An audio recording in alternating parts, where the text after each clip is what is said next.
interpretation of symbols. How would you describe something to someone else that you cannot see? I bring this up, it makes it a very interesting thought process. Well, if you can't see something, most people usually think of the wind. Well, you can see the effects of the wind. I'm looking out the window right now. I can see some branches moving in the wind, but I can't see the wind. I can just see the effects of it. And so some characteristics, we can't see God, but we can see His creation. So we know He's a good creator. 2 Corinthians 13:1 says, every matter must be established by the testimony of 2 or 3 witnesses.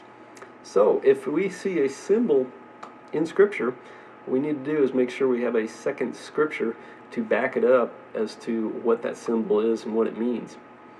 So number 4, prophecy key is symbols are interpreted by other Scripture, and usually characteristics are of a literal being. And I'm going to describe that here in a second. Symbols in prophecy are this: mountains, a hill, equals a kingdom. Zechariah and Revelation, both the same thing. We talk about these hills and these mountains. Well, you're actually talking about the kingdoms that have occurred. Sea, well, that's usually a people group. It's not talking about a literal sea, it's talking about a mass of people, and it's usually this leader that's coming out of this group of people. And a horn, well, that's either the king or the king's power, seen in Daniel 7:8 and Revelation 13:1. And I would suppose to you that beasts are actually not symbols. And that might astonish some people and say, wow, what do you mean? I believe that they are actual spiritual beings. Satan has a kingdom.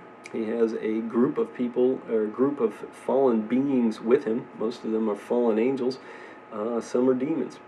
These have different levels. It says in Ephesians 6 that these different beings some have greater authorities than others.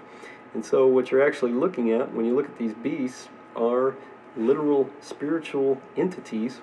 Sometimes they are possessing a human body, but that's what they are throughout history. And when you actually take this interpretation, it makes a whole lot of sense. It makes it a whole lot easier to read because you're reading it literally.